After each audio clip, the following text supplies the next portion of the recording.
Le dossier 113 de Émile Gaboriau, partie 4, chapitre 8.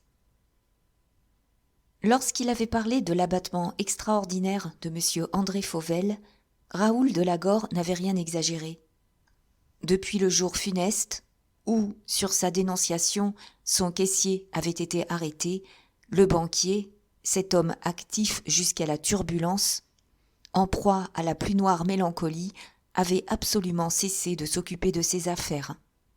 Lui, l'homme de la famille par excellence, il ne paraissait plus au milieu de sa famille qu'à l'heure des repas. Il mangeait à la hâte quelques bouchées et aussitôt disparaissait. Enfermé dans son cabinet, il faisait défendre sa porte. Ses traits contractés, son insouciance de toute chose, ses continuelles distractions trahissaient les préoccupations d'une idée fixe ou l'empire tyrannique de quelque secrète douleur. Le jour de la mise en liberté de Prosper, sur les 3 heures, M. Fauvel était comme de coutume assis à son bureau, les coudes sur la tablette, le front dans les mains, l'œil perdu dans le vide, lorsque son garçon de bureau entra précipitamment, l'air effaré. « Monsieur, disait cet homme, c'est l'ancien caissier, M. Berthomy, qui est là avec un de ses parents. Il veut vous voir absolument. Vous parlez. » Le banquier, sur ces mots, se dressa d'un bond, plus bouleversé que s'il eût vu la foudre tomber à 3 pas de lui. « Prosper » s'écria-t-il, d'une voix étranglée par la colère. « Comment ? Il ose !» Mais il comprit que, devant son garçon de bureau, il ne pouvait se laisser aller aux emportements de son caractère. Il réussit à se dominer, et c'est d'une voix relativement calme qu'il ajouta « Faites entrer ces messieurs. » Si M. Verduret, ce gros homme à l'air jovial, avait compté sur un curieux et émouvant spectacle, son attente ne fut pas trompée. Rien de terrible comme l'attitude de ces 2 hommes mis en présence. Le banquier rouge, le visage tuméfié comme s'il allait être frappé d'une attaque d'apoplexie, Prosper plus livide que le blessé qui vient de perdre sa dernière goutte de sang. Immobile, frémissant, séparés par 3 pas, à peine, ils échangeaient des regards chargés d'une haine mortelle, prêts à se précipiter l'un sur l'autre. Pendant une bonne minute au moins, M. Verduret examina curieusement ses 2 ennemis, avec le détachement et le sang-froid d'un philosophe qui, dans les transports les plus violents de la passion humaine, ne voit plus qu'un sujet d'étude et de méditation. À la fin, le silence devenant de plus en plus menaçant, il se décida à prendre la parole, s'adressant au banquier. « Vous savez sans doute, monsieur, dit-il, que mon jeune parent vient d'être relâché. »« Oui, répondit M. Fauvel, qui faisait, pour ne pas éclater, les plus louables efforts. Oui, faute de preuves suffisantes. »« Précisément, monsieur. Or, ce considérant, faute de preuves, relatées dans l'arrêt de non-lieu, perd si bien l'avenir de mon parent qu'il est décidé à partir pour l'Amérique. » À cette déclaration, la physionomie de M. Fauvel changea brusquement. Ses traits se détendirent comme s'il eût été soulagé de quelque affreuse angoisse. « Ah, il part » répéta-t-il à plusieurs reprises. « Il part !» Il n'y avait pas à se méprendre à l'intonation. Le mot « il part », ainsi prononcé, était une mortelle injure. M. Verduret voulut ne rien remarquer. « Il me paraît, reprit-il d'un ton léger, que la détermination de mon parent est raisonnable, et j'ai voulu seulement qu'avant de quitter Paris, il vînt présenter ses respects à son ancien patron. » Un sourire amer plissa les lèvres du banquier.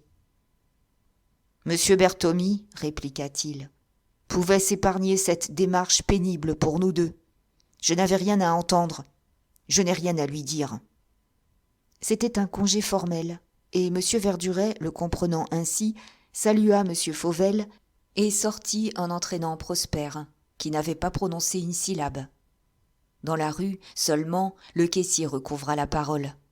« Vous l'avez voulu, monsieur, » fit-il d'une voix sourde. « Vous l'avez exigé. Je vous ai suivi. Êtes-vous content ? En suis-je plus avancé d'avoir à ajouter cette humiliation sanglante à toutes les autres ? Vous, non, répondit M. Verduret. Moi, oui. Je ne pouvais arriver au banquier sans vous, et à cette heure, je sais ce que j'avais intérêt à savoir. J'ai la certitude que M. André Fauvel n'est pour rien dans le vol. Oh, monsieur, objecta Prosper, on peut feindre. Sans doute, mais pas à ce point. Et ce n'est pas tout. J'avais besoin, pour mon projet ultérieur, de savoir si votre patron serait accessible à certains soupçons. Maintenant, je puis hardiment répondre. Oui. Prosper et son compagnon s'étaient arrêtés pour causer plus à l'aise, au coin de la rue Laffitte, au milieu d'un vaste terrain devenu libre depuis de récentes démolitions. M. Verduret paraissait inquiet, et tout en parlant, il détournait à tout moment la tête comme s'il eût attendu quelqu'un.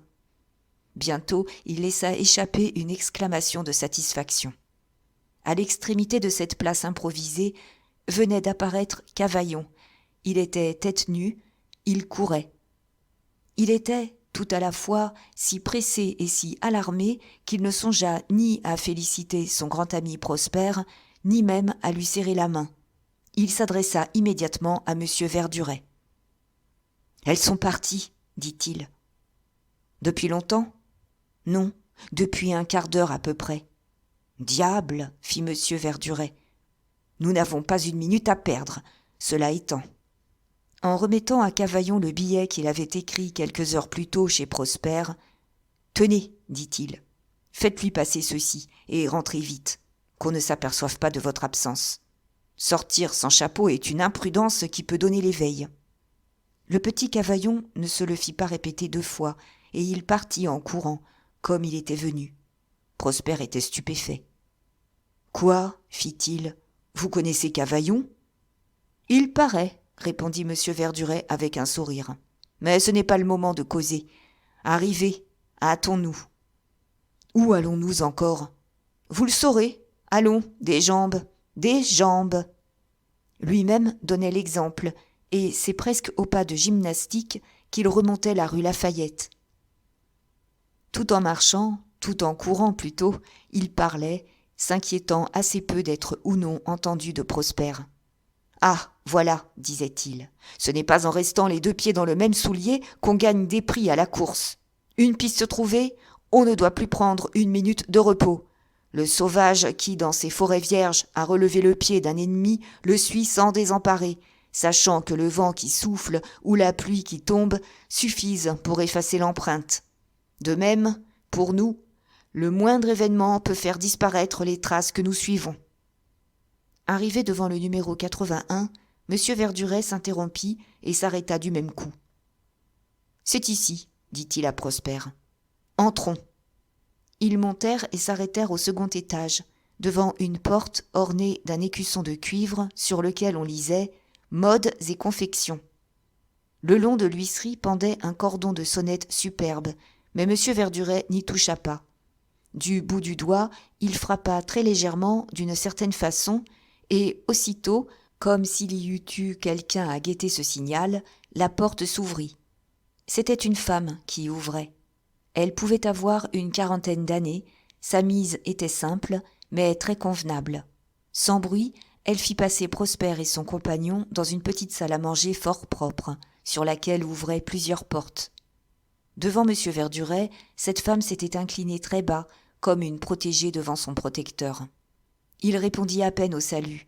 Des yeux, il interrogeait la femme. Son regard disait « Eh bien ?» La femme inclina affirmativement la tête. « Oui. »« Là, n'est-ce pas ?» fit M. Verduret à voix basse, en montrant une des portes.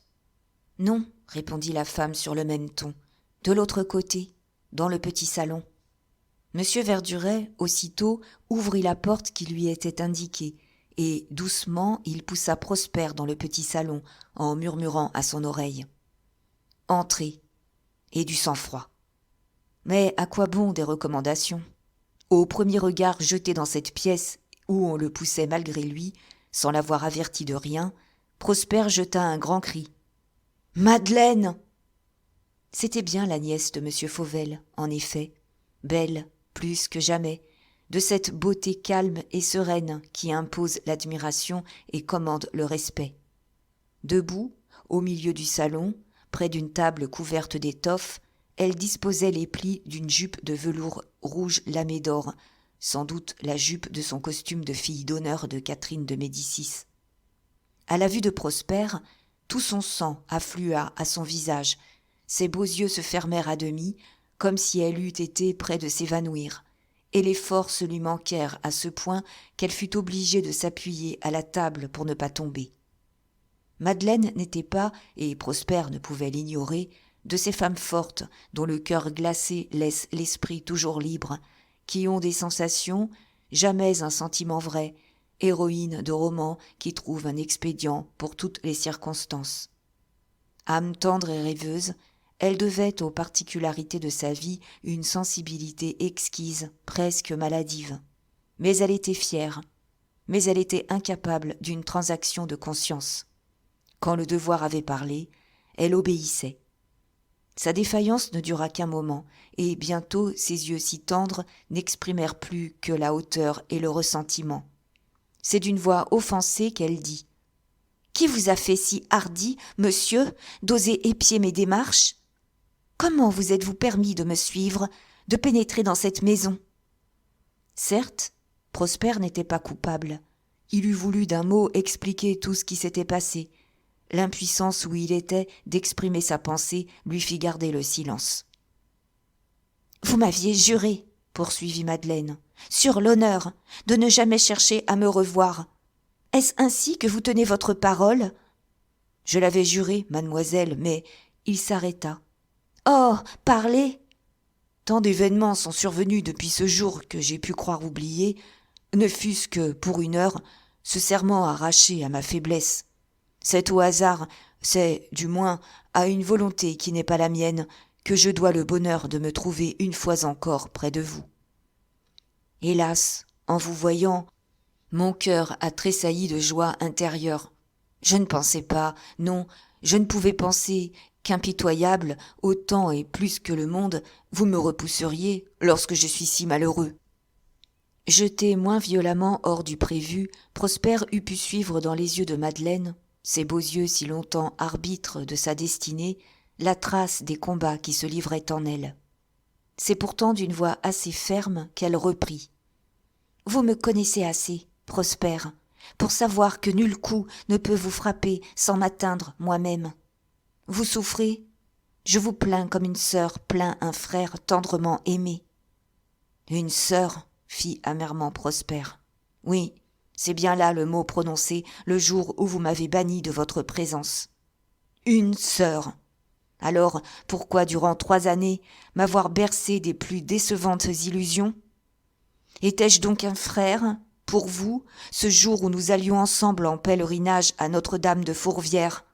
Ce jour où, après nous être jurés au pied de l'autel de nous aimer éternellement, vous me passiez au cou une relique bénie en me disant, pour l'amour de moi, gardez-la toujours, elle vous portera bonheur. » Madeleine essaya de l'interrompre d'un geste doux et suppliant.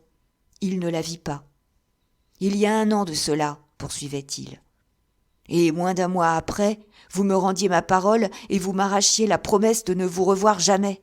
Si je savais encore par quelle action, par quelle pensée j'ai pu vous déplaire. Mais vous n'avez rien daigné m'expliquer. Vous me chassiez, et pour vous obéir, j'ai laissé croire que c'était moi qui, volontairement, m'éloignais. Vous m'avez dit qu'un invincible obstacle s'élevait entre nous, et je vous ai cru. Fou que j'étais. L'obstacle, c'est votre cœur, Madeleine. Pourtant, j'ai toujours conservé pieusement la médaille bénie. Elle ne m'a pas porté bonheur. » Plus immobile et plus blanche qu'une statue, Madeleine courbait le front sous cet orage d'une passion immense. De grosses larmes roulaient silencieuses le long de ses joues. « Je vous avais dit d'oublier, » murmura-t-elle. « Oublier ?» reprit Prosper, révolté comme s'il eût entendu un blasphème. « Oublier ! Eh, le puis-je ? Est-ce qu'il est en mon pouvoir d'arrêter, par le seul effort de ma volonté, la circulation de mon sang ? Ah, vous n'avez jamais aimé. Pour oublier, comme pour arrêter les battements de mon cœur, il n'est qu'un moyen, mourir. Ce mot, ainsi prononcé, avec l'accent d'une résolution farouche, bouleversa Madeleine. « Malheureux !» s'écria-t-elle. « Oui, malheureux ! Plus malheureux 1000 fois que vous ne sauriez l'imaginer. Vous ne comprendrez jamais mes tortures. Depuis 1 an que chaque matin il me faut, pour ainsi dire, apprendre mon malheur et me dire « c'en est fait, elle ne m'aime plus ». Que parlez-vous d'oubli ? Je l'ai cherché au fond des coupes empoisonnées. Je ne l'ai pas trouvé. J'ai essayé d'éteindre ce souvenir du passé qui brûlait en moi d'une flamme dévorante. En vain. Quand le corps succombait, la pensée implacable veillait encore. Vous voyez bien que j'ai dû songer au repos, c'est-à-dire au suicide. Je vous défends de prononcer ce mot. On n'a rien à défendre à celui qu'on n'aime plus, Madeleine. Ne le savez-vous pas ? D'un geste impérieux, Madeleine l'interrompit, comme si elle eût voulu parler, et, qui sait, tout expliquer, se disculper. Mais une réflexion soudaine l'arrêta. Elle eut un mouvement désespéré et s'écria « Mon Dieu, c'est trop souffrir !» Prosper parut se méprendre au sens de cette exclamation. « Votre pitié vient trop tard, » reprit-il, avec une déchirante résignation. « Il n'est plus de bonheur possible pour celui qui, comme moi, a entrevu des félicités divines. Rien ne saurait m'attacher à la vie. Vous avez tué en moi les plus saintes croyances. Je sors de prison déshonoré par mes ennemis. Que devenir ? Vainement j'interroge l'avenir. Il n'y a plus, pour moi, ni espérance, ni promesse, ni sourire. Je regarde autour de moi, et je ne vois qu'abandon, ignominie et désespoir. Prosper, mon ami, mon frère, si vous saviez.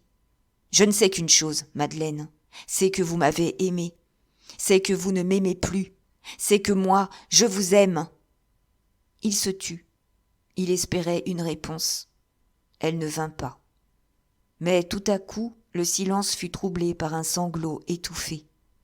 C'était la femme de chambre de Madeleine qui, assise près de la cheminée du petit salon, pleurait.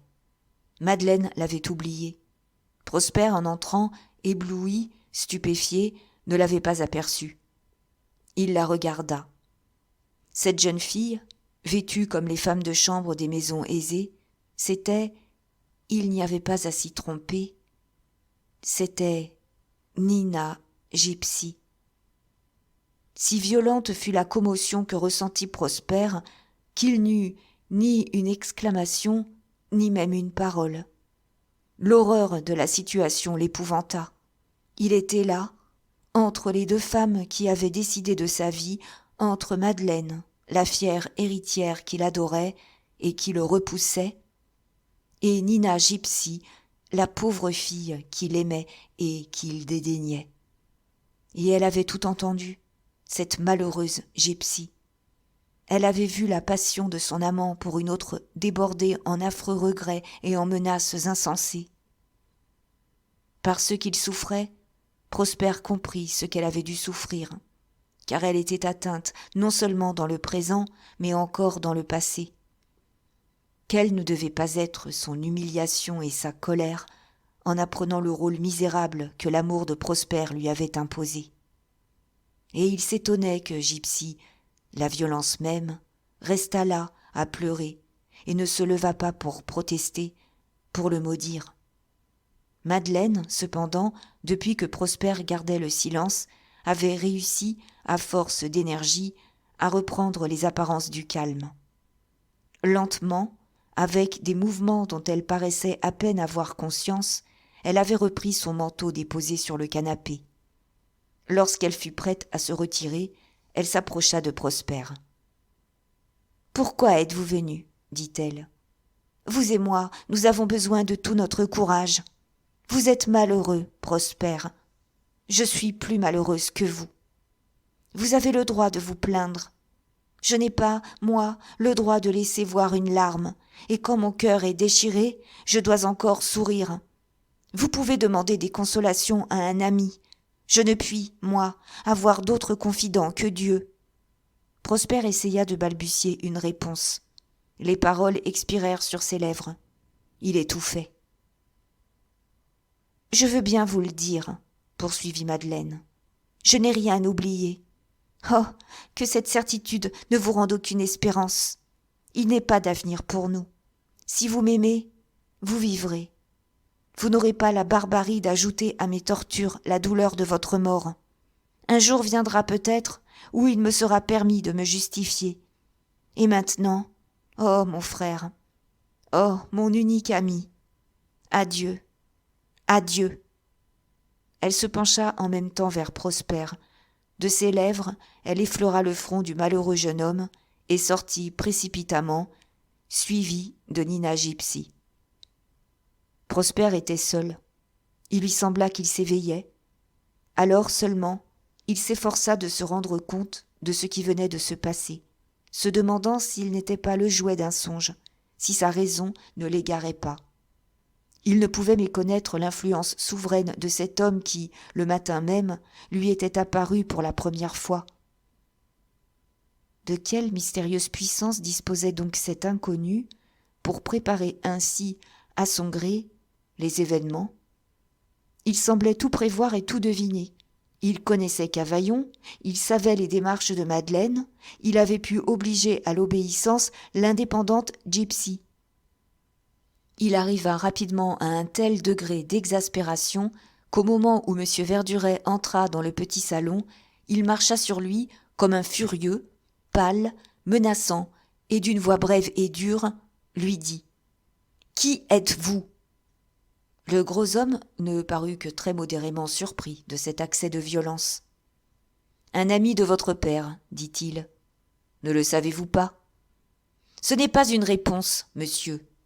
J'ai pu, dans un moment de surprise, abdiquer ma volonté entre les mains d'un inconnu. Mais à cette heure... Quoi ? Est-ce ma biographie que vous demandez ? Ce que je suis, ce que j'ai été, ce que je pourrais être ? Que vous importe ? Je vous ai dit, je vous sauverai. L'essentiel est que je vous sauve. Encore ai-je le droit de vous demander par quels moyens ? À quoi bon ? Afin d'accepter vos moyens, monsieur, ou de les rejeter. Et si je vous réponds du succès ? Cela ne suffit pas, monsieur, et il ne saurait me convenir d'être plus longtemps privé de mon libre arbitre, d'être exposé, sans être prévenu, à des épreuves comme celles d'aujourd'hui. Un homme de mon âge doit savoir ce qu'il fait. Un homme de votre âge, Prosper, quand il est aveugle, prend un guide, et il se garde de la prétention d'enseigner le chemin à celui qui le conduit. Le ton de M. Verduret, moitié de raillerie, moitié de commisération, n'était pas fait pour calmer l'irritation croissante de Prosper. « Puisqu'il en est ainsi, s'écria-t-il, merci de vos services, monsieur, je n'en ai que faire. Si je combattais pour défendre mon honneur et ma vie, c'est que j'espérais quand même que Madeleine me reviendrait. Je sais aujourd'hui qu'entre elle et moi, tout est fini. Je me retire de la lutte. » Si évidente était la résolution de Prosper, qu'un instant M. Verduret parut alarmé. « Vous devenez fou, prononça-t-il. Non, malheureusement, Madeleine ne m'aime plus, que m'importe le reste. Son accent était à ce point désespéré que M. Verduret fut ému. Ainsi, reprit-il, vous ne soupçonnez rien ? Vous n'avez pas su démêler le sens de ses paroles ? Prosper eut un geste terrible. Vous écoutiez ? S'écria-t-il. Je l'avoue. Monsieur ? Oui, ce n'est pas fort délicat peut-être, mais qui veut la fin veut les moyens. J'ai écouté et je m'en applaudis, puisque je puis, à présent, vous dire « Reprenez courage, Prosper. Madeleine vous aime. Elle n'a jamais cessé de vous aimer. » Alors même qu'il le sait, qu'il se sent perdu, près de mourir, le malade prête l'oreille aux promesses du médecin. L'affirmation si précise de M. Verduret éclaira d'une lueur d'espoir la douleur de Prosper. « Oh » murmura-t-il, soudainement calmé, « si je pouvais croire... » « Croyez-moi, car je ne saurais me tromper. Ah, vous n'avez pas deviné comme moi les tortures de cette généreuse jeune fille se débattant entre son amour et ce qu'elle croit son devoir. Votre cœur n'a donc pas battu à ces paroles d'adieu ? Elle m'aime, elle est libre, et elle me fuit. Libre ? Non, elle ne l'est pas. En vous rendant sa parole, elle obéissait à une volonté supérieure et irrésistible. Elle se dévouait. Pour qui ?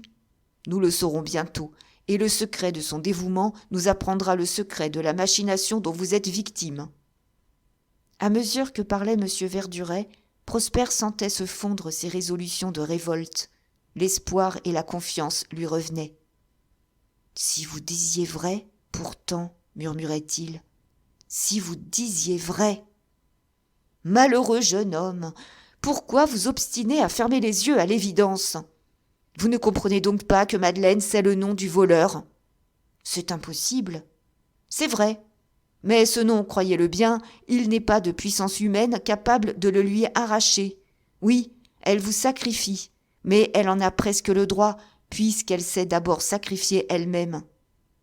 Prosper était vaincu, mais il ne pouvait, sans que son cœur se brisât, quitter ce salon où Madeleine lui était apparue.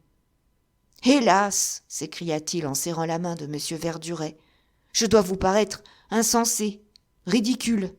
C'est que vous ne savez pas, non, vous ne pouvez savoir ce que je souffre. » L'homme aux favoris roux hocha tristement la tête.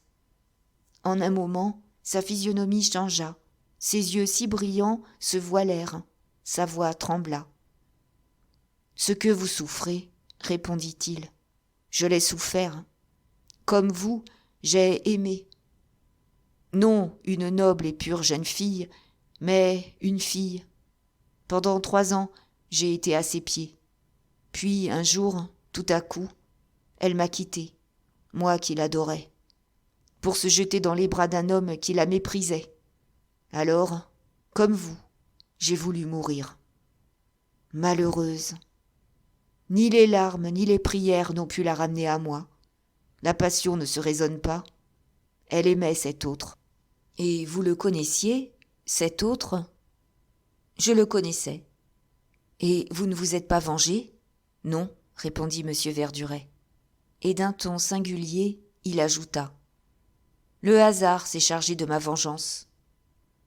Pendant plus d'1 minute, Prosper garda le silence. Je suis décidé, monsieur, prononça-t-il enfin. Mon honneur est un dépôt sacré, dont je dois compte à ma famille. Je suis prêt à vous suivre jusqu'au bout. Disposez de moi. Ce jour-là même, Prosper, fidèle à sa parole, vendait son mobilier et adressait à ses amis une lettre où il annonçait son prochain départ pour San Francisco.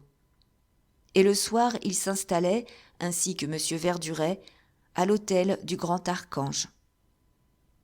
Madame Alexandre lui avait donné sa plus jolie chambre, bien laide si on la comparait au salon si coquet de la rue Chaptal. Mais il n'était pas en état de faire cette différence. Étendu sur un méchant canapé, il repassait les événements de la journée, trouvant une âcre jouissance à son isolement. Vers 11 heures, se sentant la tête lourde, il voulut ouvrir la fenêtre. Le vent le contraignit à la refermer bien vite.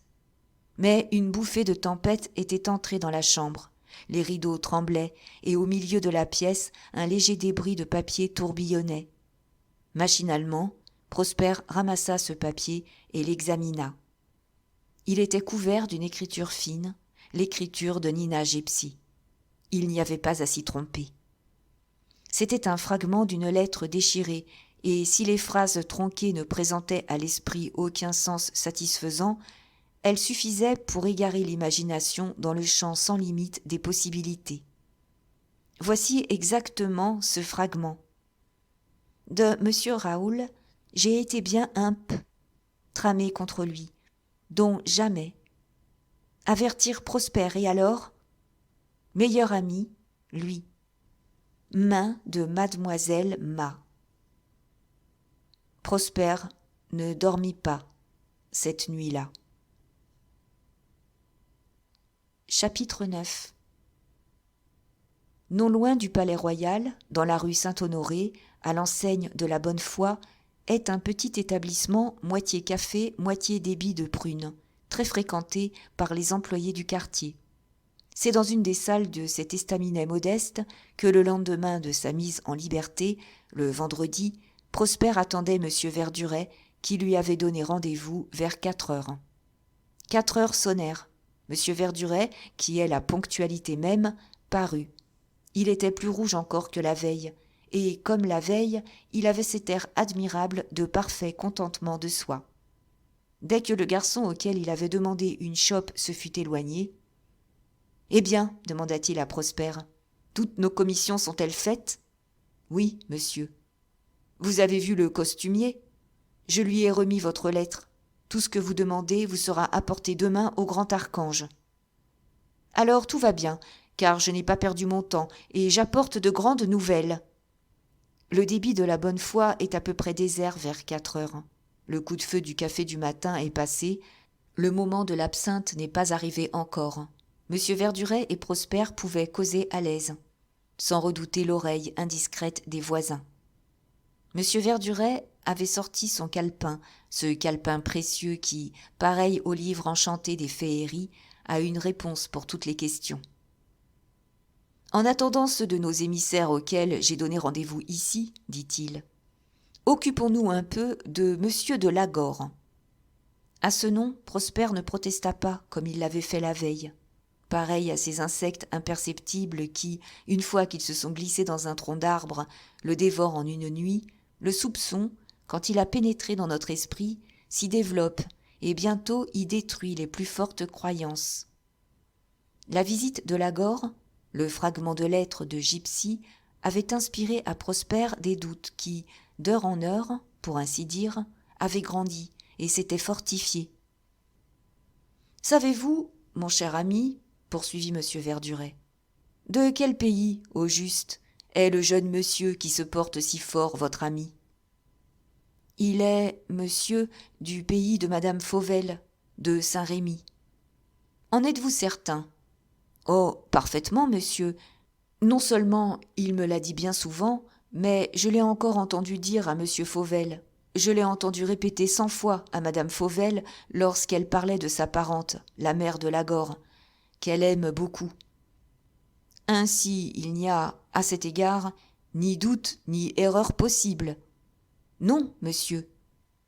Hé hé, fit monsieur Verduret, voilà qui commence à être pour le moins singulier. Et il sifflotait entre ses dents, ce qui, chez lui, est un signe manifeste d'une satisfaction intime et supérieure.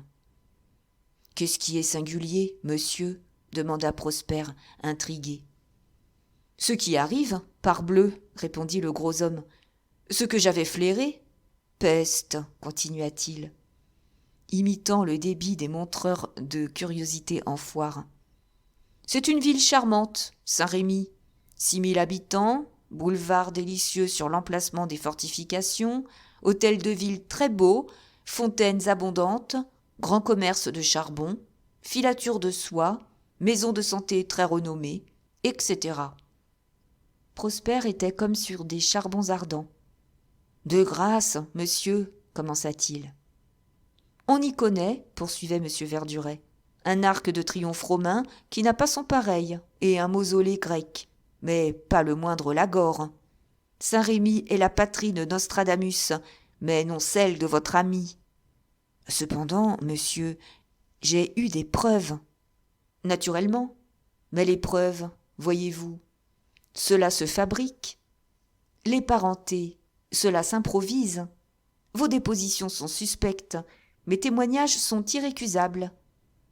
Pendant que vous vous désoliez en prison, je dressais les batteries et je récoltais des munitions pour ouvrir le feu. J'ai écrit à Saint-Rémy et j'ai des réponses. Ne me les communiquerez-vous pas, monsieur ? Un peu de patience, dit M. Verduret en feuilletant son calepin. Ah, voici la première, le numéro 1. Saluez le style, c'est officiel. Il lut. Lagor, très ancienne famille, originaire de Mayanne, fixée à Saint-Rémy depuis 1 siècle. Vous voyez bien, s'écria Prosper. Si vous me laissiez finir, hein, dit M. Verduret, et il poursuivit. Le dernier des Lagor, Jules René Henry, portant, sans droit bien constaté, le titre de comte, épousa en 1829 la demoiselle Rosalie Clarisse Fontanet de Tarascon, est décédée en décembre 1848, sans héritier mâle, laissant seulement 2 filles. Les registres de l'état civil consultés ne font mention d'aucune personne dans l'arrondissement portant le nom de Lagore. « Eh bien, demanda le gros homme, que dites-vous du renseignement ?» Prosper était abasourdi. Comment alors M. Fauvel traite-t-il Raoul comme son neveu ? Comme le neveu de sa femme, vous voulez dire. Mais examinons la notice numéro 2. Elle n'est pas officielle, mais elle éclaire d'un jour précieux les 20 000 livres de rente de votre ami. Jules-René Henri de Lagore, dernier de son nom, est mort à Saint-Rémy le 29 décembre 1848, dans un état voisin de la misère. Il avait eu une certaine fortune. L'entreprise d'une magnanerie modèle le ruina. Il n'a pas laissé de garçons, mais seulement 2 filles, dont l'une est institutrice à Aix et l'autre mariée à un petit négociant d'Orgon. Sa veuve, qui habite le mas de la Montagnette, ne vit exactement que des libéralités d'une de ses parentes, femme d'un riche banquier de la capitale. On ne connaît personne du nom de Lagore dans l'arrondissement d'Arles. « Voilà tout, fit M. Verduret. Pensez-vous que ce soit assez ? C'est-à-dire, monsieur, que je me demande si je suis bien éveillé. Je conçois cela. Cependant, j'ai une remarque à vous faire. Des gens attentifs objecteront peut-être que madame veuve de Lagore a pu, après la mort de son mari, avoir un enfant naturel non avoué et portant son nom. Cette objection est détruite par l'âge de votre ami. Raoul a 24 ans, et il y a moins de 20 ans que monsieur de Lagore est mort. Il n'y avait rien à répliquer, et Prosper le comprit bien. Mais alors, fit-il, devenu pensif, qui serait donc Raoul ? Je l'ignore. Franchement, il est plus malaisé de découvrir qui il est que de savoir qui il n'est pas.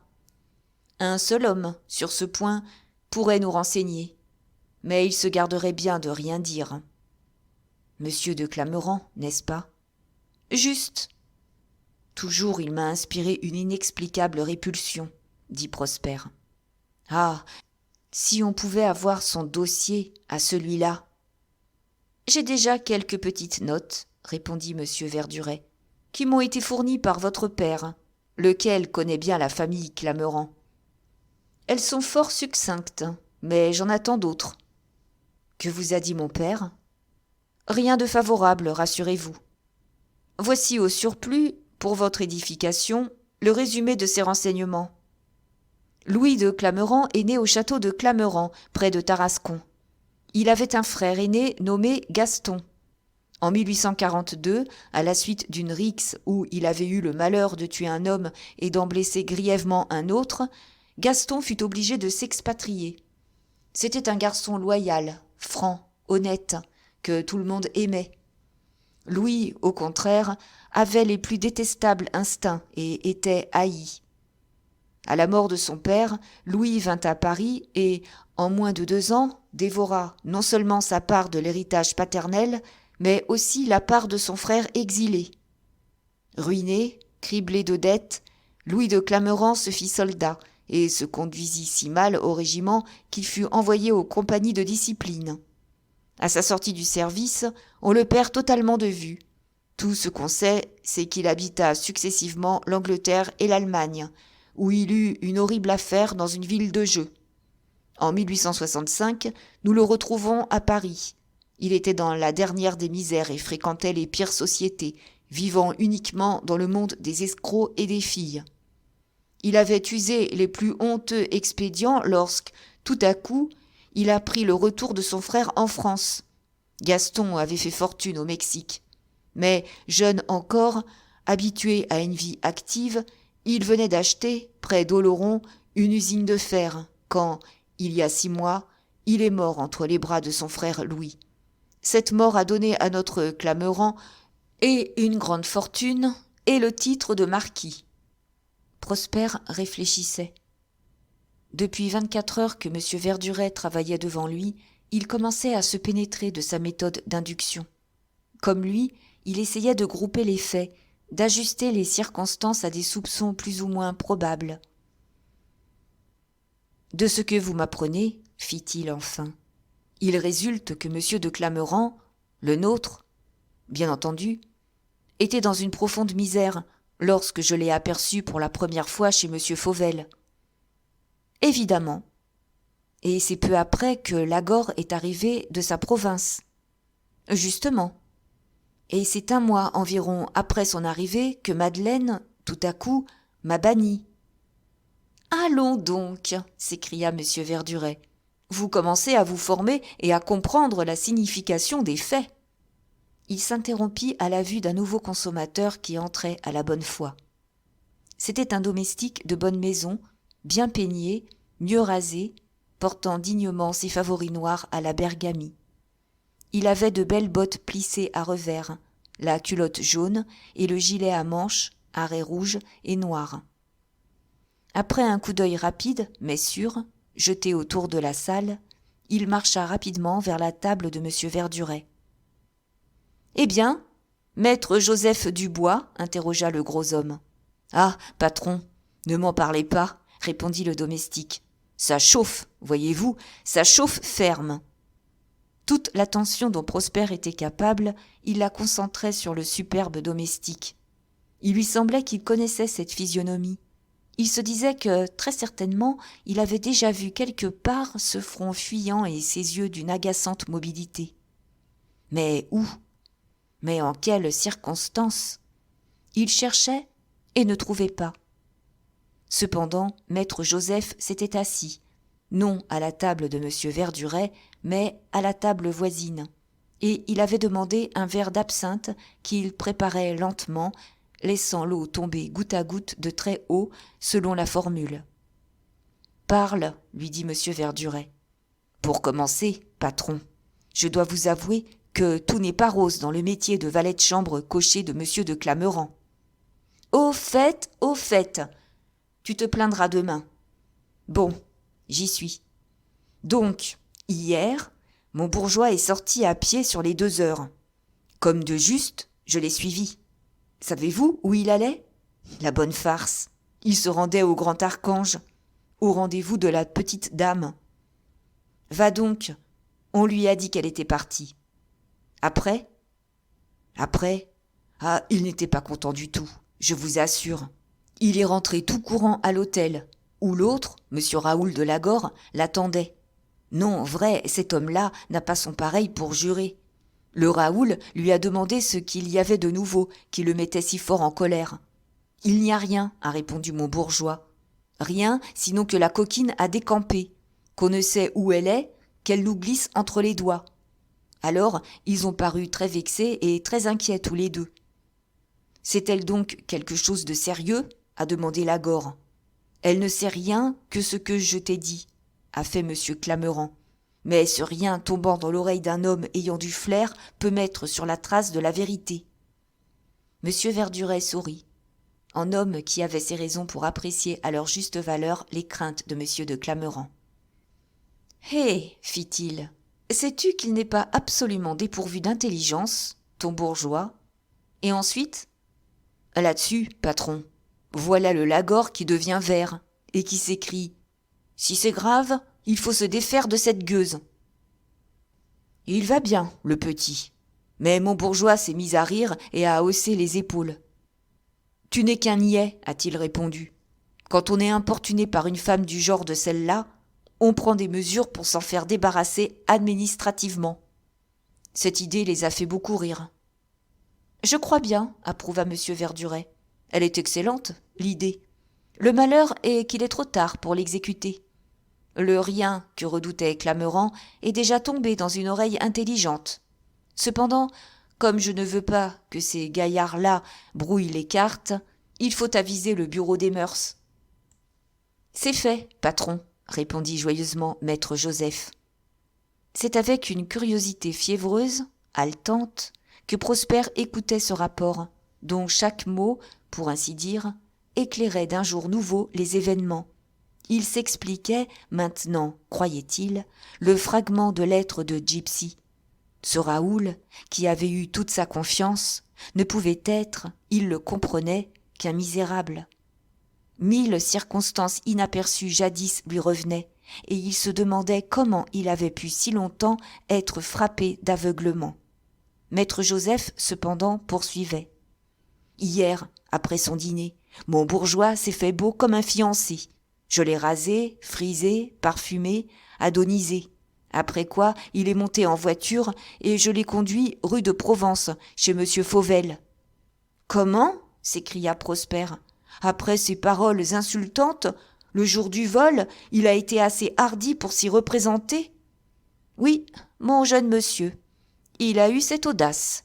Et même, il a osé y rester toute la soirée, jusqu'à près de minuit, à mon grand détriment, car j'ai été, sur mon siège, trempé comme une soupe. » « Quel air avait-il en sortant ?» demanda M. Verduret.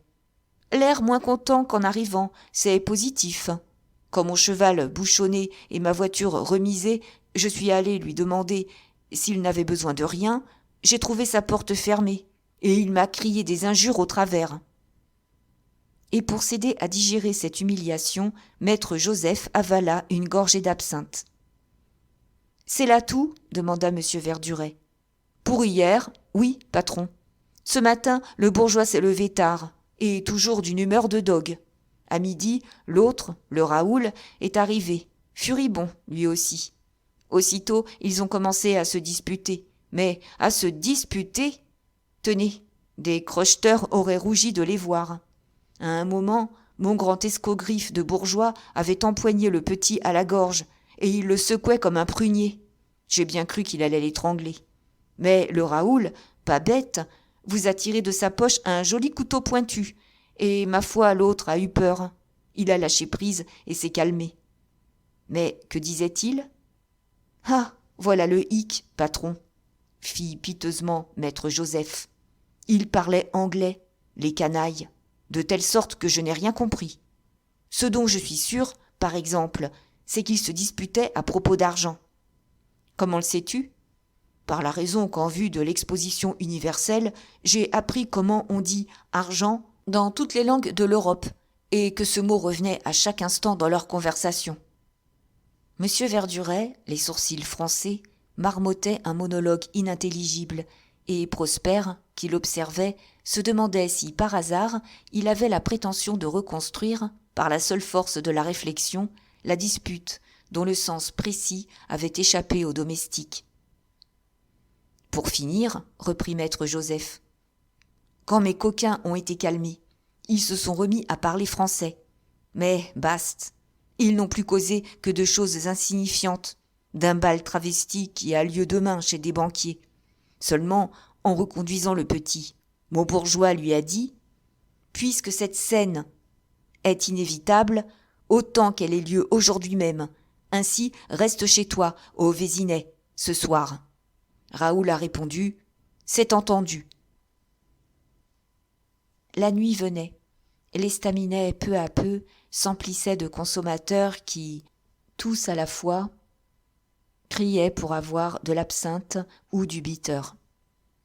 Les garçons, montés sur des tabourets, approchaient des allumettes des becs de gaz qui s'enflammaient avec de sourdes détonations.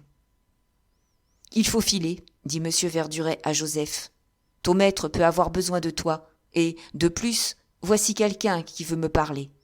À demain. » Ce quelqu'un n'était autre que Cavaillon, plus troublé et plus tremblant que jamais.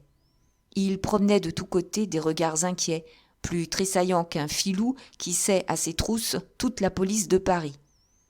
Lui non plus, il ne s'assit pas à la table de M. Verduret. C'est furtivement qu'il donna une poignée de main à Prosper, et ce n'est qu'après s'être assuré que personne ne l'observait qu'il se risqua à remettre à M. Verduret un petit paquet en disant « Voici ce qu'elle a trouvé dans un placard. » C'était un paroissien richement relié. M. Verduret le feuilleta rapidement, et il eut bientôt trouvé les pages où avaient été découpés les mots collés sur la lettre reçue la veille par Prosper. « J'avais des preuves morales, dit-il en tendant le livre au jeune homme. Voici une preuve matérielle qui, à elle seule, peut vous sauver. » À la vue de ce livre, Prosper avait pâli. C'est qu'il le reconnaissait. Ce paroissien, c'est lui qui l'avait donné à Madeleine en échange de la médaille bénie. Et en effet, sur la première page, Madeleine avait écrit « Souvenir de Notre-Dame de Fourvière, 17 janvier 1866 ». « Mais ce livre est à Madeleine !» s'écria-t-il. Monsieur Verduret ne répondit pas. Il venait de se lever pour aller à un jeune homme vêtu comme les garçons marchands de vin qui venaient d'entrer.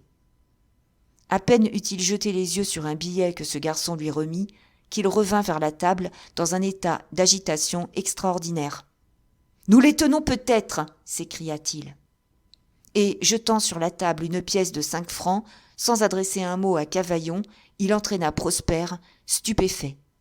« Quelle fatalité !» disait-il, tout en courant le long du trottoir. « Nous allons peut-être les manquer. À coup sûr, nous arriverons à la gare Saint-Lazare trop tard pour le train de Saint-Germain. »« Mais de quoi s'agit-il, au nom du ciel ?» demandait Prosper. « Venez, venez, nous causerons en route. » Arrivé à la place du Palais-Royal, M. Verduret s'arrêta devant un des fiacres de la station dont il avait, d'un regard, évalué les chevaux. « Combien veux-tu pour nous conduire au Vésinet ?» demanda-t-il au cocher. « C'est que je ne connais pas bien le chemin, par là-bas. » Mais ce nom du Vésinet disait tout à Prosper. « Je vous indiquerai la route, » fit-il vivement. « Alors, reprit le cocher, à cette heure, par le temps de chien qu'il fait, ce sera 25 francs. Et pour aller vite, combien demandes-tu de plus ?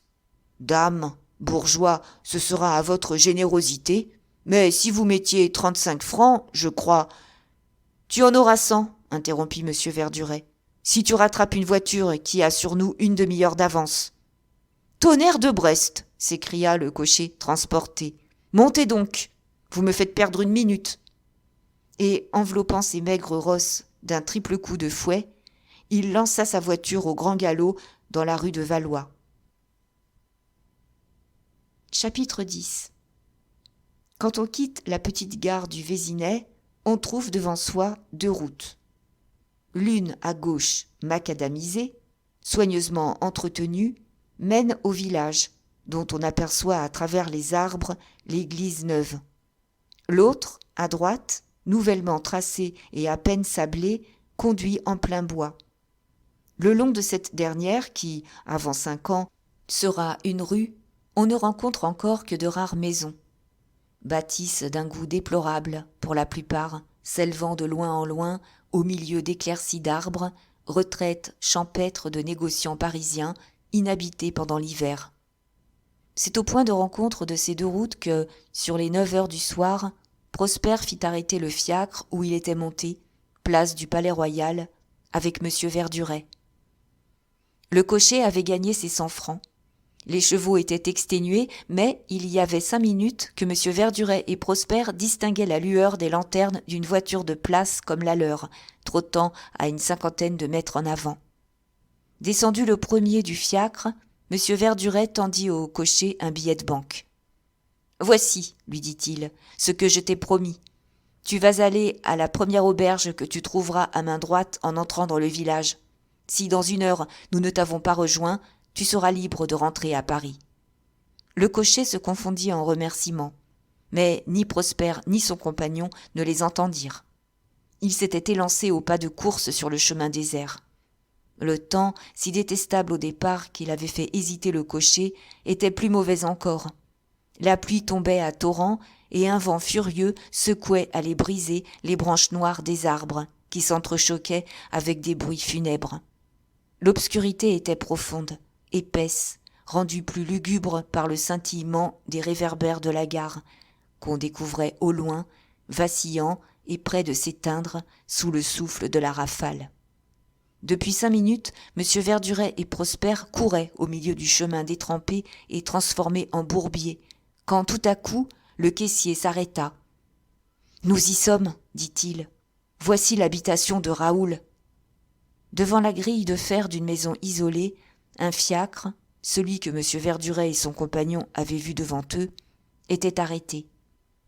Renversé sur son siège, enveloppé tant bien que mal dans son manteau, en dépit du vent et de la pluie, le cocher dormait déjà, attendant le retour de la pratique qu'il venait de conduire. Monsieur Verduret s'approcha de la voiture et, tirant le cocher par son manteau, l'appela. « Hé, mon brave !» Le cocher s'éveilla en sursaut, rassemblant machinalement ses guides en balbutiant. « Voilà, bourgeois, voilà !» Mais quand, à la clarté de ses lanternes, il aperçut ces deux hommes en cet endroit perdu, il s'imagina qu'ils en voulaient peut-être à sa bourse et, qui sait, à sa vie, et il eut une peur affreuse. « Je suis pris, fit-il en agitant son fouet. Je suis retenu. Je le sais bien, imbécile, dit M. Verduret, et je ne veux de toi qu'un renseignement, que je te payerai 100 sous. Ne viens-tu pas d'amener ici une dame d'un certain âge ? Cette question, cette promesse de 5 francs, loin de rassurer le cocher, changèrent sa frayeur en épouvante. « Je vous ai déjà dit de passer votre chemin, répondit-il. Filez, sinon j'appelle au secours. M. Verduret se recula vivement. Éloignons-nous, murmura-t-il à l'oreille de Prosper. Cet animal ferait comme il le dit, et une fois l'éveil donné, adieu nos projets. Il s'agit d'entrer autrement que par la grille. Tous deux, alors, longèrent le mur qui entoure le jardin, cherchant un endroit propice à l'escalade. Cet endroit n'était pas facile à trouver dans l'obscurité, le mur ayant bien 10 ou 12 pieds d'élévation. Heureusement, M. Verduret est leste. Le point le plus faible reconnu et choisi, il se recula, prit du champ, et d'un bond prodigieux, de la part d'un homme si gros, il réussit à s'accrocher à l'angle des pierres du sommet. S'aidant ensuite des pieds, à la force du poignet, il s'enleva et fut bientôt à cheval sur le chaperon du mur. C'était au tour de Prosper de passer, mais, bien que plus jeune que son compagnon, il n'avait pas ses jarrets, et M. Verduret fut obligé de l'aider non seulement à se hisser, mais encore à redescendre de l'autre côté. Une fois dans le jardin, M. Verduret s'occupa d'étudier le terrain. La maison qu'habitait M. de Lagor est construite au milieu d'un jardin très vaste. Elle est étroite et relativement haute, ayant 2 étages et encore des greniers au-dessus. Une seule fenêtre au second étage était éclairée. « Vous qui connaissez la maison pour y être venu 20 fois, demanda M. Verduret. Sauriez-vous me dire quelle est la pièce où nous voyons de la lumière ? C'est la chambre à coucher de Raoul. Très bien, passons à la distribution. Qu'y a-t-il au rez-de-chaussée ? La cuisine, l'office, une salle de billard et la salle à manger. Et au premier ? 2 salons séparés par une cloison volante et un cabinet de travail. Où se tiennent les domestiques ? Raoul n'en a pas, à cette heure. Il est servi par des gens du Vésinet, le mari et la femme qui viennent le matin et se retirent le soir après dîner. Monsieur Verduret se frotta joyeusement les mains. « Alors, tout va bien, fit-il. Ce sera le diable si nous ne parvenons pas à surprendre quelque chose de ce que disent Raoul et la personne venue de Paris à cette heure et par ce temps. Entrons. » Prosper eut un geste de protestation. La proposition lui semblait vive. « J'y pensez-vous, monsieur ?» fit-il. « Ah, ça !» répondit le gros homme d'un ton goguenard. « Pourquoi donc croyez-vous que nous sommes venus ici ? Espériez-vous une partie de plaisir ? Nous pouvons être découverts. Et après ? Au moindre bruit révélant notre présence, vous vous avancez hardiment comme un ami venu pour visiter son ami et qui a trouvé toutes les portes ouvertes. Le malheur est que la porte, une porte de chêne plein, était fermée et que M. Verduret la secoua vainement. « Quelle imprudence !» murmurait-il d'un ton de dépit. « On devrait toujours avoir ses instruments sur soi. Une serrure de rien, qu'on ouvrirait avec un clou, et pas un crochet, pas un morceau de fil de fer. » Reconnaissant l'inutilité de ses efforts, il quitta la porte pour courir successivement à toutes les fenêtres du rez-de-chaussée. Hélas, toutes les persiennes étaient tirées et solidement assujetties. M. Verduret semblait exaspéré. Il tournait autour de la maison comme un renard autour d'un poulailler, furieux, cherchant une issue, n'en trouvant pas. En désespoir de cause, il revint se placer à l'endroit du jardin d'où on découvrait le mieux la fenêtre éclairée. Si seulement on pouvait voir, s'écria-t-il. Dire que là, et il montrait le poing à la fenêtre, est le mot de l'énigme, et que nous n'en sommes séparés que par les 30 ou 40 pieds de ces 2 étages. Jamais encore Prosper n'avait été si fort surpris par les allures de son étrange compagnon. Il semblait comme chez lui dans ce jardin où il venait de s'introduire par escalade. Il allait et venait sans précaution. On eût dit qu'habitué à de pareilles expéditions, il trouvait cette situation toute naturelle, parlant de crocheter la porte d'une maison habitée comme un bourgeois d'ouvrir sa tabatière. Insensible, d'ailleurs, au mauvais temps, au vent, à la pluie qui tombait toujours, à la boue où il pataugeait. Il s'était rapproché de la maison et il calculait, il prenait des mesures, comme s'il eût eu l'espérance folle de se hisser le long de cette muraille lisse. « Je veux voir, répétait-il, je verrai. » Tout à coup, un souvenir du temps passé traversa l'esprit de Prosper. « Mais il y a une échelle, ici, » s'écria-t-il. « Et vous ne me le dites pas, où est-elle ?»« Au fond du jardin, sous les arbres. » Ils y coururent, et non sans peine la trouvèrent, couchée le long du mur. L'enlever, la porter près de la maison, fut l'affaire d'un instant. Mais, quand ils l'eurent dressée, ils reconnurent que, même en la tenant bien plus verticalement que ne le voulait la prudence, il s'en fallait de si bons pieds qu'elle atteignit la fenêtre éclairée. « Nous n'arriverons pas, » dit Prosper, découragé. « Nous arriverons » s'écria M. Verduret, triomphant. Aussitôt, se plaçant à 1 mètre de la maison et lui faisant face, il saisit l'échelle, la souleva avec précaution et en appuya le dernier échelon sur ses épaules, soutenant les montants aussi haut que possible. L'obstacle était vaincu. « Maintenant, dit-il à son compagnon, montez !» Pour Prosper, la situation était poignante, extrême. Il n'hésita pas. L'enthousiasme de la difficulté vaincue, l'espoir du triomphe lui donnait une force et une agilité qu'il ne se connaissait pas. Il s'enleva sans secousse jusqu'aux échelons inférieurs et se lança sur l'échelle qui tremblait et vacillait sous son poids. Mais sa tête avait à peine dépassé l'appui de la fenêtre qu'il poussa un grand cri, un cri terrible qui se perdit au milieu des mugissements de la tempête et qu'il se laissa glisser, ou plutôt tomber sur la terre détrempée en criant « Misérable ! Misérable !» Avec une promptitude et une vigueur extraordinaires, M. Verduret reposa sur le sol la lourde échelle et se précipita vers Prosper, craignant qu'il ne fût dangereusement blessé. « Qu'avez-vous vu ?» demandait-il. « Qu'y a-t-il » Mais déjà Prosper était debout.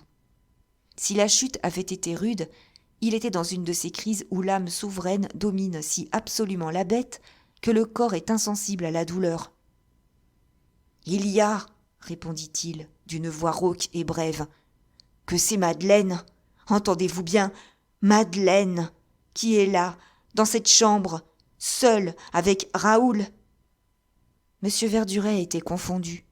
Lui, l'homme infaillible, ses déductions l'avaient égaré. Il savait bien que c'était une femme qui était chez Monsieur de Lagor, mais, d'après ses conjectures, d'après le billet que Gypsy lui avait fait tenir à l'estaminet, il croyait que cette femme était Madame Fauvel. « Ne vous seriez-vous pas trompé ?» demanda-t-il. « Non, monsieur, non. Je ne saurais, moi, prendre une autre femme pour Madeleine. Ah, vous qui l'avez entendue hier, répondez-moi. Devais-je m'attendre à cette trahison infâme ? Elle vous aime, me disiez-vous, elle vous aime !» Monsieur Verduret ne répondit pas. Étourdi d'abord de son erreur, il en recherchait les causes, et déjà son esprit pénétrant commençait à les discerner. « Le voilà donc, » poursuivait Prosper, « ce secret surpris par Nina. Madeleine, cette noble et pure Madeleine, en qui j'avais foi, comme en ma mère, est la maîtresse de ce faussaire qui a volé jusqu'au nom qu'il porte. Et moi, imbécile d'honnête homme, j'avais fait de ce misérable mon meilleur ami. C'est à lui que je disais mes angoisses et mes espérances. Et il était son amant. Et moi, j'étais sans doute le divertissement de leur rendez-vous. Il riait de mon amour ridicule, de ma stupide confiance. » Il s'interrompit. Il succombait à la violence de ses émotions. Le déchirement de l'amour-propre ajoute une souffrance aiguë aux plus atroces douleurs. Cette certitude d'avoir été si indignement trahi et joué le transportait jusqu'au délire. « Mais c'est assez d'humiliation comme cela, » reprit-il avec un accent de rage inouïe. « Il ne sera pas dit que lâchement j'aurais courbé la tête sous les plus sanglants affronts. » Il allait s'élancer vers la maison. M. Verduret, qui, autant que le lui permettait l'obscurité, surveillait ses mouvements, l'arrêta. « Que voulez-vous faire ? » ?»« Me venger ! Ah, je saurais bien briser la porte, maintenant que je ne redoute plus ni le scandale, ni le bruit, et que je n'ai plus rien à perdre. Je ne cherche plus à me glisser dans la maison furtivement, comme un voleur. J'y veux entrer en maître, en homme qui, mortellement offensé, vient demander raison de l'offense. Vous ne ferez pas cela, Prosper. Qui donc m'en empêchera ? Moi. Vous ? Non, ne l'espérez pas. Paraître, les confondre, les tuer, mourir après. Voilà ce que je veux. Voilà ce que je vais faire. Si M. Verduret n'avait pas eu des poignées de fer, Prosper lui échappait. Il y eut entre eux une courte lutte, mais M. Verduret l'emporta. « Si vous faites du bruit, dit-il, si vous donnez l'éveil, c'en est fait de nos espérances.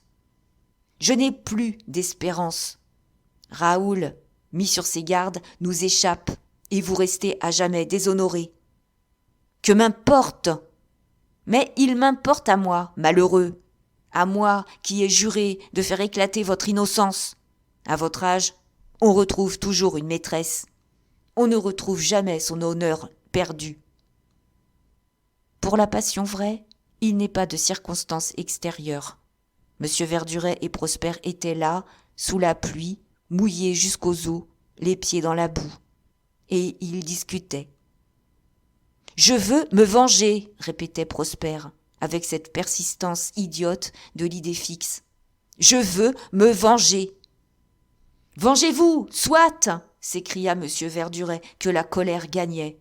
Mais comme un homme alors, et non comme un enfant. Monsieur ? Oui, comme un enfant. Que ferez-vous, une fois dans la maison ? Avez-vous des armes ? Non. Vous vous précipitez donc sur Raoul ? Vous lutterez donc corps à corps avec lui ? Pendant ce temps, Madeleine regagnera sa voiture. Et après, serez-vous seulement le plus fort ? Accablé par le sentiment de son impuissance évidente, Prosper se taisait. « À quoi bon des armes ?» poursuivait M. Verduret. « Il faut être insensé pour tuer un homme qu'on peut envoyer au bagne. Que faire, alors ?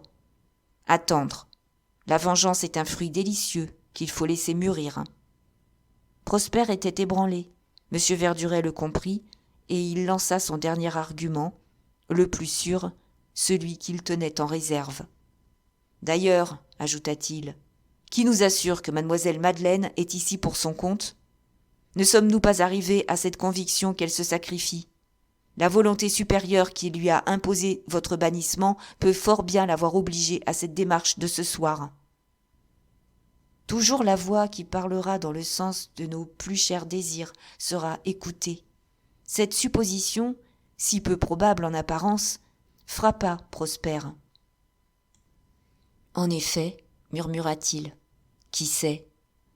Je saurais bien, moi, fit Verduret, si je pouvais voir. » Prosper resta un moment sans répondre. « Me promettez-vous, monsieur, prononça-t-il enfin, de me dire votre pensée entière, la vérité, si pénible qu'elle pût être pour moi ? Je vous le jure sur ma parole d'honneur. » Aussitôt, avec une force dont il ne se serait pas cru capable quelques instants avant, Prosper enleva l'échelle et en plaça le dernier échelon sur ses épaules, ainsi que son compagnon l'avait fait. « Montez, dit-il alors. » En une seconde, si légèrement, si adroitement qu'il n'imprima pas à l'échelle une seule secousse, M. Verduret fut à hauteur de la fenêtre. Prosper n'avait que trop bien vu. C'était Madeleine qui était là, à cette heure, seule chez Raoul de Lagore. Elle avait conservé, M. Verduret le remarqua fort bien, ses vêtements du dehors, son chapeau et son pardessus de drap. Debout au milieu de la chambre, elle parlait avec une grande animation. Son attitude, ses gestes, sa physionomie trahissaient une vive indignation difficilement contenue et un certain mépris mal déguisé. Raoul, lui, était assis sur une chaise basse, près de la cheminée, tisonnant le feu avec les pincettes. Par moments, il levait les bras en haussant les épaules, ce qui est le mouvement d'un homme résigné à tout entendre, et qui, à tout, répond « Je n'y puis rien ». Certes, M. Verduret aurait donné la jolie bague qu'il porte à son maître doigt pour entendre quelque chose, ne fût-ce que 10 mots de la conversation.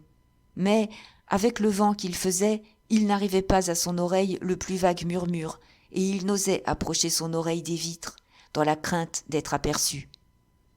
Évidemment, pensait-il, c'est une dispute, mais il est clair que ce n'est pas une dispute d'amoureux. Madeleine, cependant, continuait, et c'est en étudiant la figure de Lagore qu'il distinguait fort bien, éclairée qu'elle était par la lampe placée sur la cheminée, qu'il espérait trouver le sens de cette scène. Par moments, il tressaillait en dépit de son indifférence apparente, ou bien il frappait plus fort dans le foyer avec ses pincettes. Sans doute quelque reproche plus direct l'atteignait. Désespérée, Madeleine en était venue à la prière. Elle joignait les mains, elle s'inclinait, elle était presque à genoux. Il détourna la tête.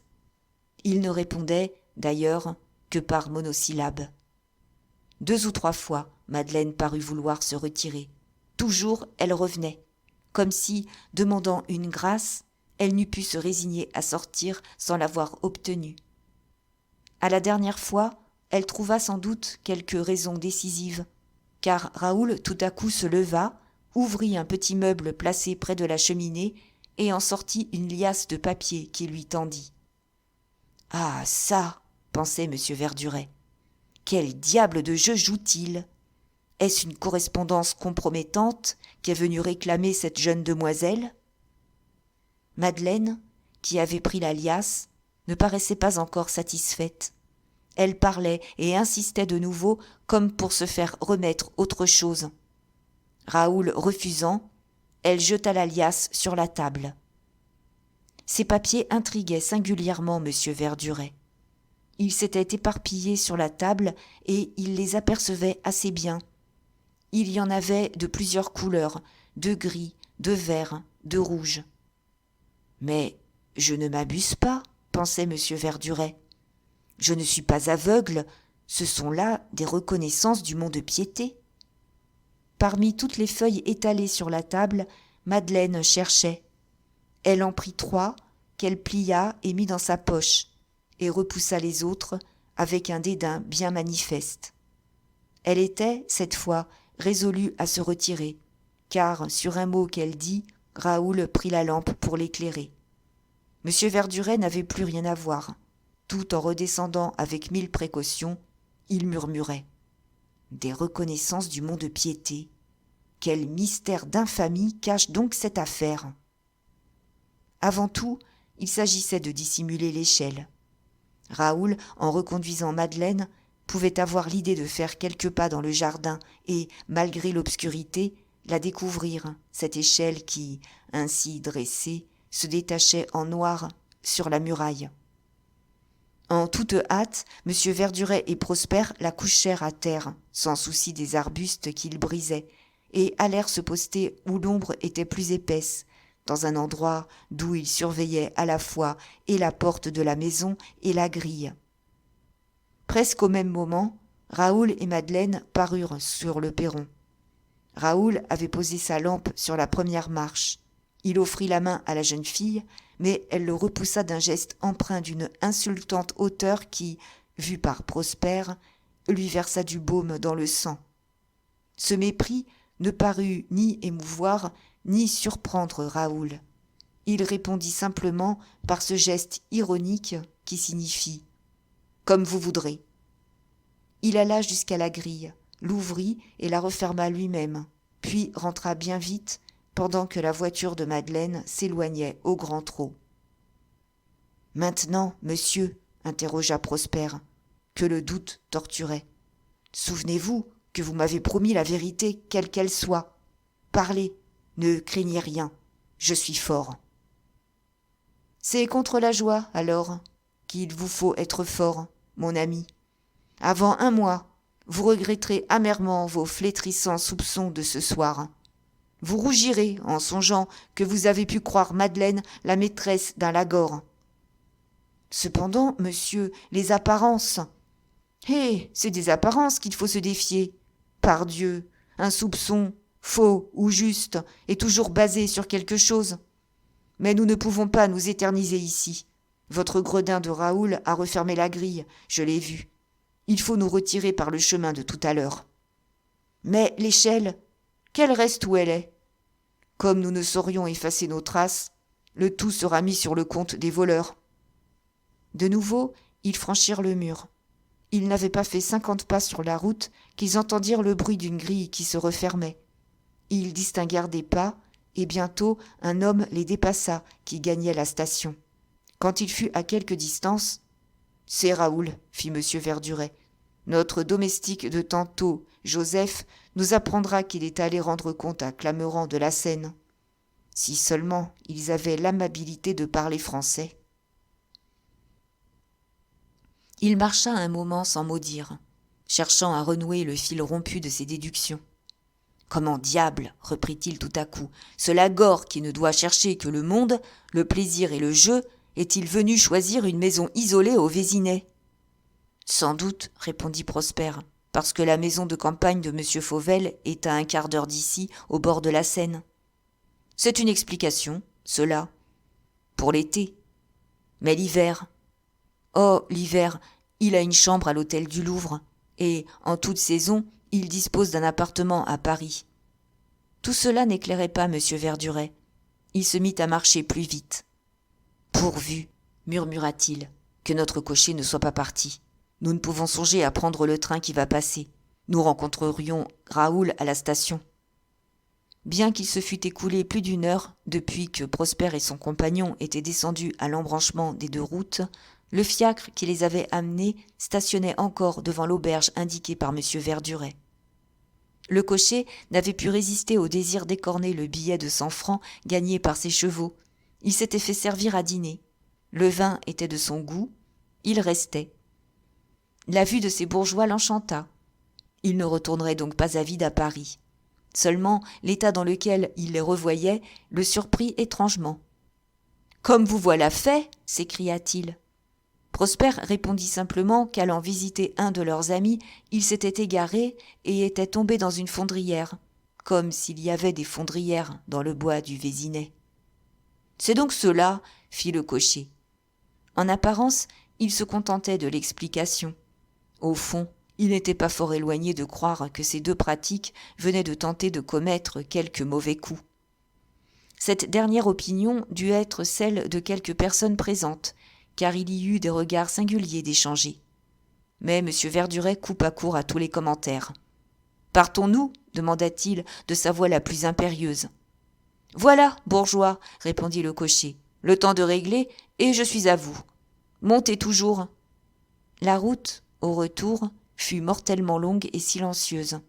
Prosper avait d'abord essayé de faire causer son étrange compagnon, mais, comme il ne répondait que par monosyllabes, il mit son amour-propre à se taire. Il était irrité de l'empire de plus en plus absolu que cet homme exerçait sur lui. Les circonstances physiques augmentaient encore son ennui. Il était transi, glacé jusqu'à la moelle des os, et il se sentait gagné par un irrésistible engourdissement qui enveloppait sa pensée d'un brouillard opaque. C'est que s'il n'est pas de limite à la puissance de l'imagination, les forces physiques ont des bornes. Après l'effort vient la réaction. Enfoncé dans un coin, les pieds sur la banquette de devant, M. Verduret semblait dormir, et cependant jamais il n'avait été plus éveillé. Il était aussi mécontent que possible. Cette expédition qui devait, dans sa pensée, fixer ses hésitations, aboutissait à une complication. Tous les fils qu'il avait cru tenir se brisaient dans sa main. Certes, pour lui les faits restaient les mêmes, mais les circonstances changeaient. Il ne découvrait plus quel mobile commun, quelle complicité morale ou matérielle, quelles influences poussaient à agir dans le même sens les 4 acteurs de son drame, Madame Fauvel et Madeleine, Raoul et Clameran. Et il cherchait en son esprit fertile, encyclopédie de ruse, quelque combinaison qui pût faire jaillir la lumière. Minuit sonnait quand le fiacre arriva devant l'hôtel du Grand Archange, et alors seulement M. Verduret, arraché à ses méditations, s'aperçut qu'il n'avait pas dîné. Par bonheur, Madame Alexandre l'attendait, et, en un clin d'œil, un souper fut improvisé. C'était plus que des prévenances, plus que du respect qu'elle avait pour son hôte. Prosper le remarqua fort bien. Elle considérait son compagnon avec une sorte d'admiration ébahie. Ayant fini de manger, M. Verduret se leva. « Vous ne me verrez pas demain de la journée, dit-il à Prosper, mais le soir, vers 7 heures, je serai ici. Peut-être aurais-je eu la chance de trouver ce que je cherche au bal de messieurs Jean Didier. » Prosper faillit tomber de son haut. Quoi ? M. Verduret songeait à se présenter à une fête donnée par des financiers des plus opulents de la capitale ? C'était donc pour cela qu'il l'avait envoyé chez le costumier ? « Vous êtes donc invité ? demanda-t-il. Un fin sourire passa dans les yeux si expressifs de M. Verduret. « Pas encore, répondit-il, mais je le serai. » Oh, contradiction de l'esprit humain! Les plus poignantes préoccupations tenaillaient la pensée de Prosper.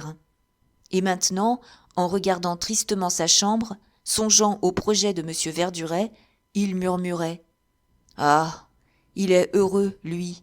Demain, il verra Madeleine, plus belle que jamais, avec son costume de fille d'honneur. »